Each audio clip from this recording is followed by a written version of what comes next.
지금 우리나라와 전 세계적으로 우한폐렴이 아주 크게 퍼져가고 있습니다. 많은 사람들이 두려움 가운데 대형 집회나 또 외출 시 반드시 마스크를 하라고 이렇게 권고하고 있죠. 요즘은 졸업 시즌입니다만 졸업식을 하지 않습니다. 그래서 요즘에 꽃집이나 이 식당들이 참 어렵다고 그래요. 오히려 특수를 누린 데는 지금 마스크를 제작하는 데는 아주 특수를 누리고 있습니다. 일부 대형 교회에서는 마스크를 쓰고 예배드리는 그런 진풍론도 있습니다. 이 한국갤럽이 지난 4일부터 9일까지 전국 성인 1000명을 대상으로 마스크 착용에 대해서 설문조사를 했더니 약 한 79%, 80% 정도가 마스크를 낀다는 것입니다.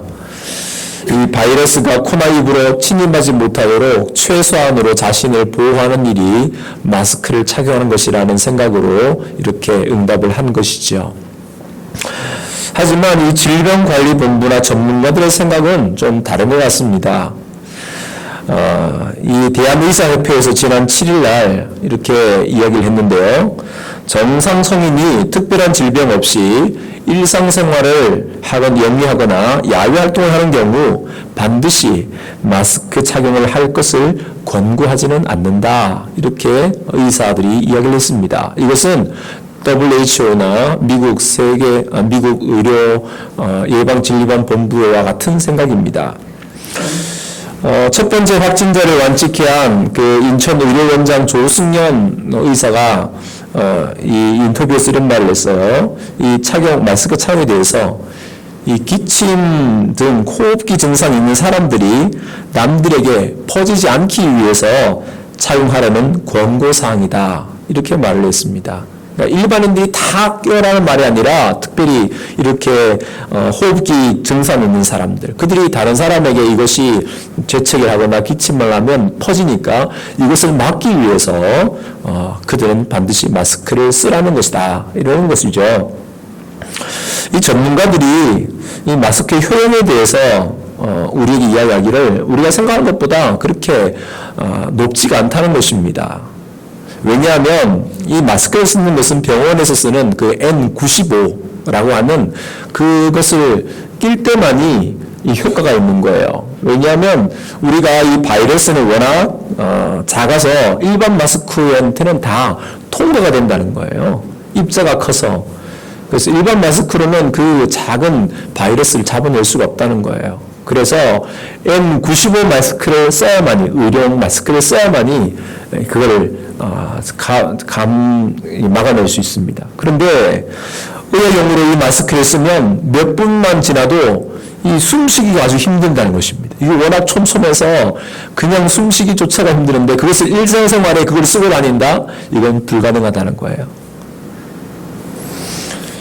다만 감염 위험이 있는 경우 이때는 반드시 써야 된다는 것입니다. 어떤 때에 쓰느냐?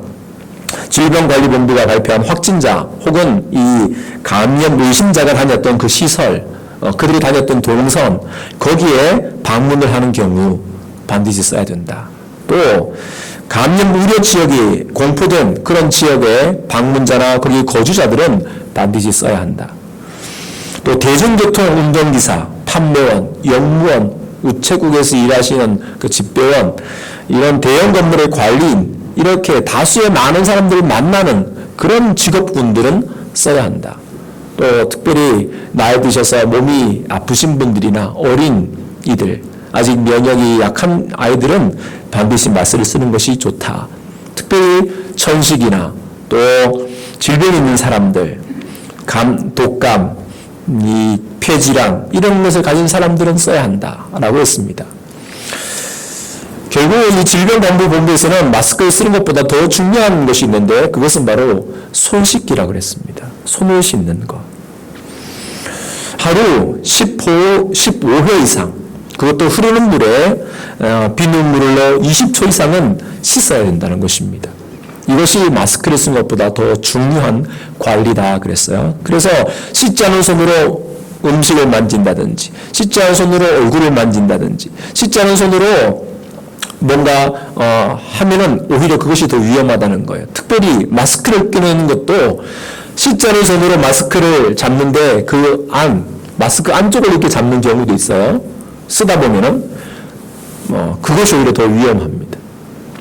그래서 반드시 손을 씻고 마스크를 끼고, 손을 씻고 음식을 하고, 손을 씻고 뭔가 하라는 것입니다.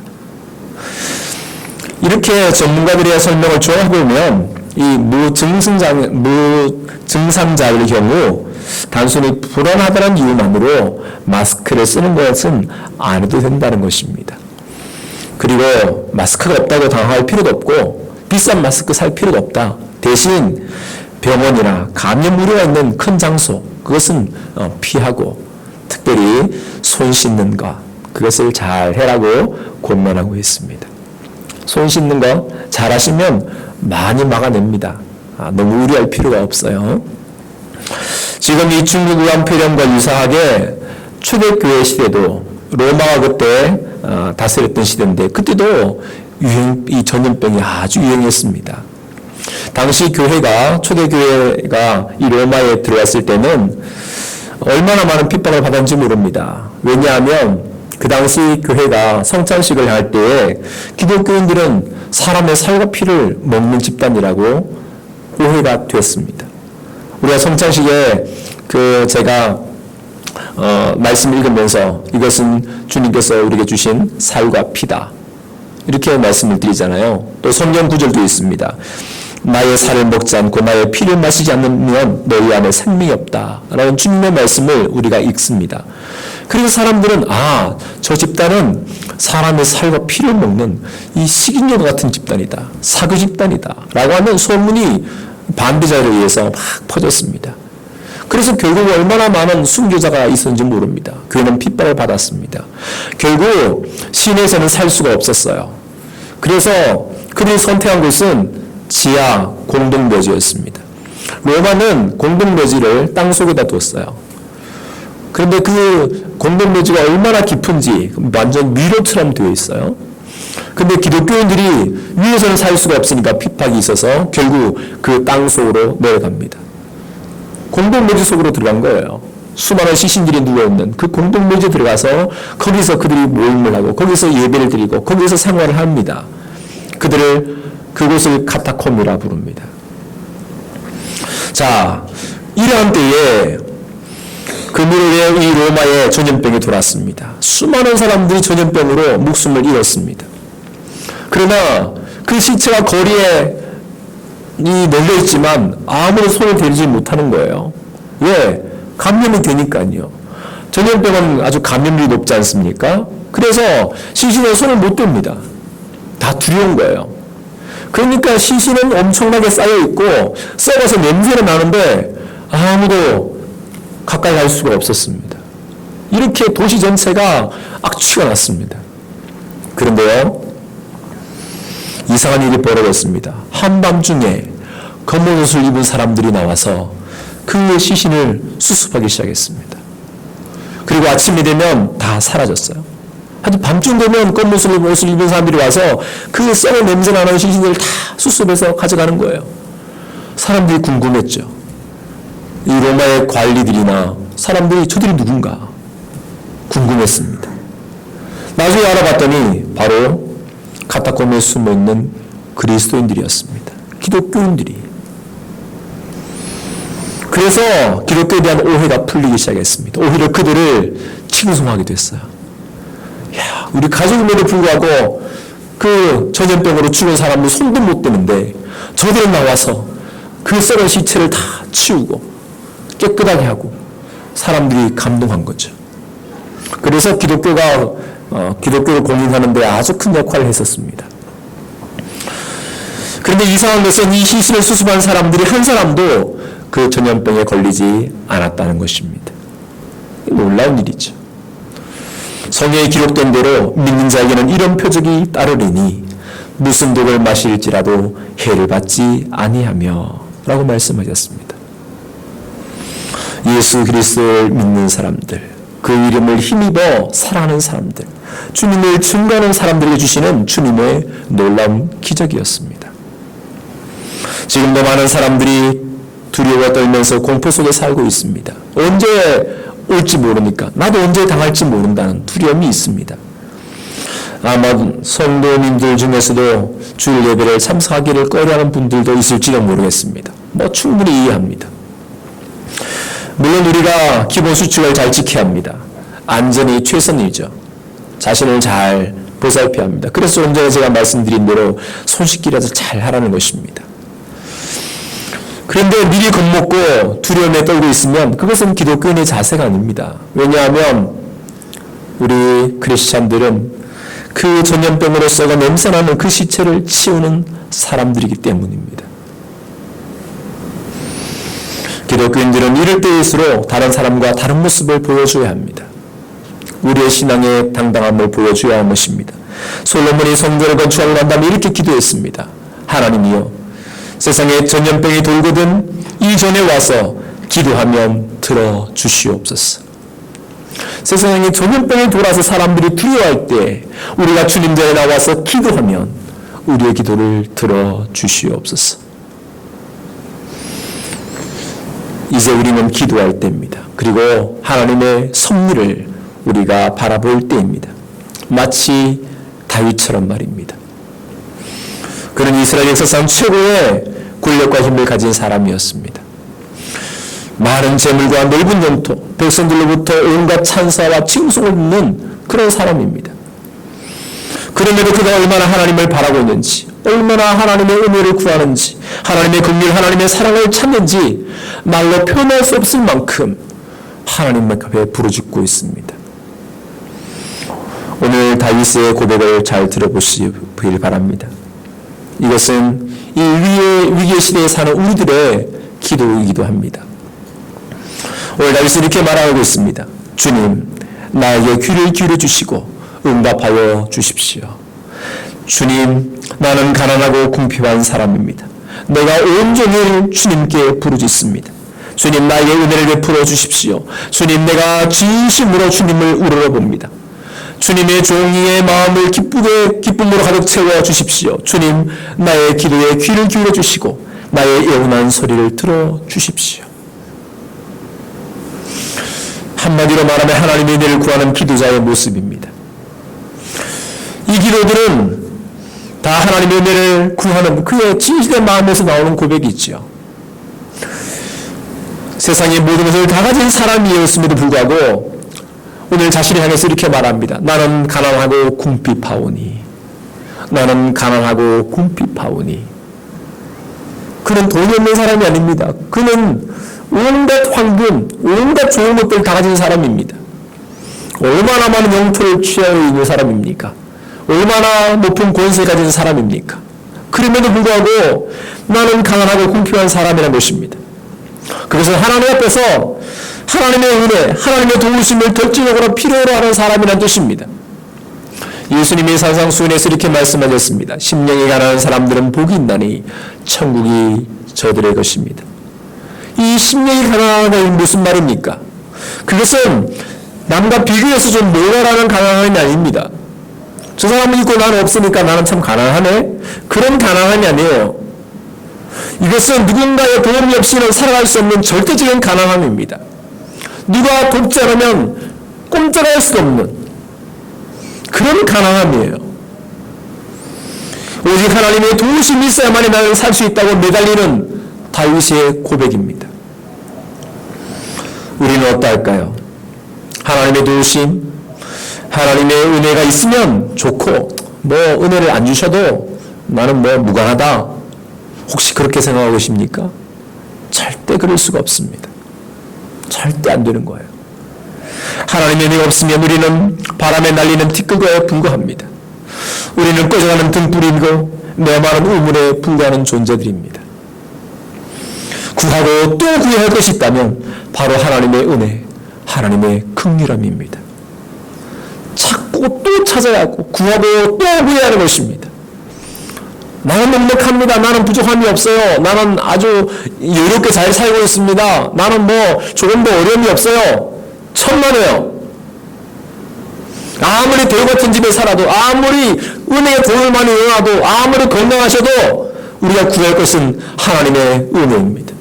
하나님의 긍휼하심이에요. 끊임없이 구해야 합니다. 나를 불쌍히 여겨주소서. 나에게 자비를 베풀어 주세요. 가슴을 치며 예언해야 하는 것입니다. 왜 그렇게 해야 합니까? 오늘 그 일에 대해서 다시 이렇게 고백했습니다. 주님은 위대하셔서 놀라운 일을 하시니 주님만이 홀로 하나님이십니다. 천지를 창조하신 분, 역사를 주관하시는 분, 생명과 죽음, 축복과 저주를 내리시는 분, 오직 하나님뿐이라고 고백하는 것입니다. 많은 군사가 자기 주변에 있습니다. 다윗의 호위병들은 대단히 용감한 사람들입니다. 그 한 사람이 몇백 명을 죽일 수 있는 능력을 가진 사람들이 다윗 옆에 둘러싸고 있습니다. 그럼에도 그들이 자신을 지켜주지 못한 것을 다윗은 알고 있습니다. 그 스스로도 얼마나 용감한 사람입니까? 다윗도 장군이에요. 싸움을 잘하는 사람입니다. 용기도 있습니다. 그러나 그 자신의 능력, 자신의 힘이 자기를 지켜주지 못한 것을 그는 알고 있습니다. 수많은 신들이 나라들마다 있어요. 강대국에 수많은 신들이 있습니다. 그러나 그 신들이 자신을 지켜주지 못하는 것을, 자기를 보호해주지 못한 것을 다윗은 잘 알고 있습니다. 그는 이렇게 말합니다. 세상에 어떤 신이 하나님과 같은 신이 어디 있는가? 하나님께서 하신 일들을 어떤 신이 할 수 있겠는가? 오히려 외치고 있습니다. 아무리 많은 신이 있지만 비교할 수가 없다는 거예요. 그것은 다 죽은 신이고 인간의 손에 만들어진 신일 뿐이고 결국 헛된 우상에 불과하다고 말합니다.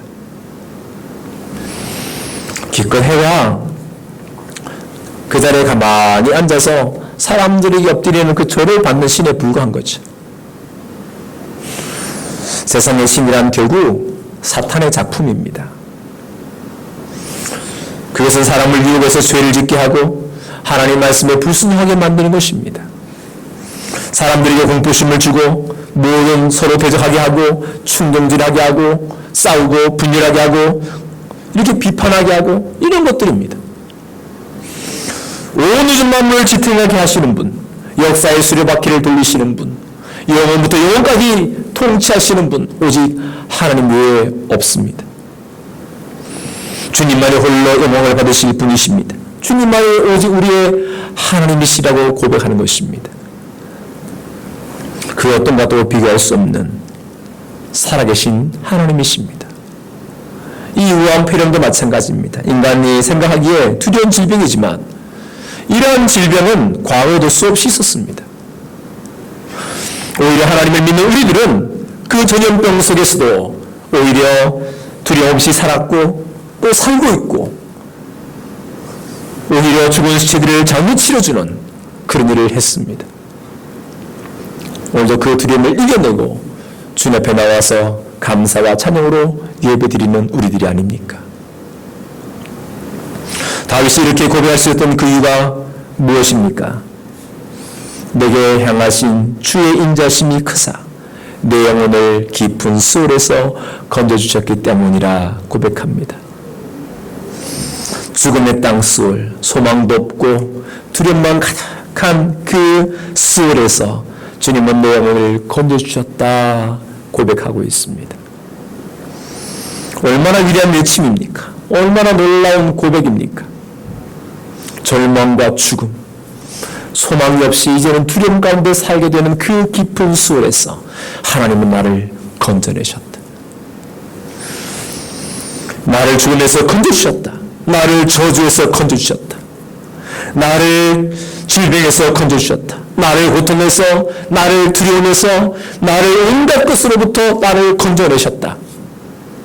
예수님은 십자가와 부활을 통하여 우리를 죄와 사망에서 건져내셨습니다. 주님은 모든 저주와 억압에서 죽음에서 우리를 건져내셨어요. 그래서 우리는 날마다 고백하는 것입니다. 여러분의 고백이 무엇입니까? 자신의 얘기를 한번 넣어서 여러분 고백해 볼 수 있었으면 좋겠습니다. 나를 죄책감에서 건져내셨다. 나를 우울함에서 건져내셨다. 나를 두통에서 건져내셨다. 나를 슬픔에서 건져내셨다. 나를 이 질병에서 건져내셨다. 나를 우한 폐렴에서 건져내셨다. 우리의 삶 속에 얼마나 많은 고백들을 할 수 있겠습니까? 그렇게 하신 것이 바로 나를 향하신 주님의 사랑 때문이라고 고백합니다. 나를 향하신 주님의 크신 사랑 때문에 이렇게 나를 건져내셨다는 거예요. 나를 향하신 주님의 인자심이 크사라고 고백합니다. 주님께서 나를 얼마나 사랑하시는지 우리가 알게 된다면 우리는 기뻐하지 않을 수가 없습니다. 아마 우리는 깜짝 놀랄 것입니다. 찬양 가사 중에 이런 가사가 있습니다. 주님 어찌 날 생각하시는지 들으시는지 내 기도. 주님 진실로 날 생각하시네, 날 사랑하시네. 놀라워라, 놀라워라. 놀랍다고 고백합니다. 어찌 나 같은 사람을 생각하시는지, 나의 이 작은 기도를 들으시는지 놀라워라. 하나님은 우리가 생각하시는 것 그 이상, 우리가 아는 것보다 더 크시고 그 너머에 계신 분이십니다. 오늘도 우리를 위해서 놀라운 일들을 일으키시고 행하시는 분이십니다. 우리를 극한 전염병에서도 오히려 이렇게 찬송할 수 있고 기뻐할 수 있도록 우리를 인도하시는 위대한 하나님이신 것을 우리 모두가 믿기를 바랍니다. 오늘 다윗은 힘을 다해 외치고 있습니다. 은총의 표적을 내게 보이소서. 그러면 나를 미워하는 그들이 보고 부끄러워하오리니 여호와여 주는 나를 돕고 위로하시는 분이십니다. 고백하고 있습니다. 주님의 은총의 표적을 그는 강구했습니다. 자신을 돌보고 계시다는 것을, 자신을 사랑하고 지켜주시는 분이신 것을 저 믿지 않은 사람들이 볼 수 있도록 표적을 보여달라고, 은총의 표적을 보여달라고 기도하고 있는 것입니다. 이것은 자신을 건들면 안 된다는 것을 자기 과실을 보여주는 게 아닙니다. 너 나 건들면 너 혼나? 이런 게 아니죠. 그를 스스로가 잘못된 행동을 하고 있으면 깨닫게 해달라는 것입니다. 하나님의 백성인, 하나님의 특별한 택함받은 이 다윗을 억압하고 공격하는 일이 얼마나 어리석은 일인지, 얼마나 잘못된 일인지 깨닫게 해달라는 것입니다. 다윗은 정말 주님은 나를 도우시고 위로하신 분이신 것을 나에게 또 상대방에게 보여주시기를 기도하고 있습니다. 우리도 은총의 표적을 보여주시기를 기도해야 합니다. 하나님께서 나를 얼마나 사랑하시는지, 나를 어떻게 도우시는지, 나를 생각하시는지 그의 살아계신 하나님의 은총의 표적을 보여주시기를 우리도 기도해야 합니다. 우리가 비록 연약하고 부족해도 세상 사람들로부터 우리가 내세울 것 하나 없는 그런 연약한 존재이지만, 그러나 하나님 앞에서 우리는 얼마나 존귀한 자인지 모릅니다. 우리를 통해서 하나님께서는 그 큰 위대한 일들을 행하시는 분이십니다. 우리를 통하여 그 일꾼으로 우리를 세우신 분이십니다. 그 은총의 표적을 보여주시기를 기도하는 것입니다. 19세기 미국의 설교가 필립 브룩스 목사님이 이렇게 외쳤습니다. 편안한 삶을 위해 기도하지 마십시오.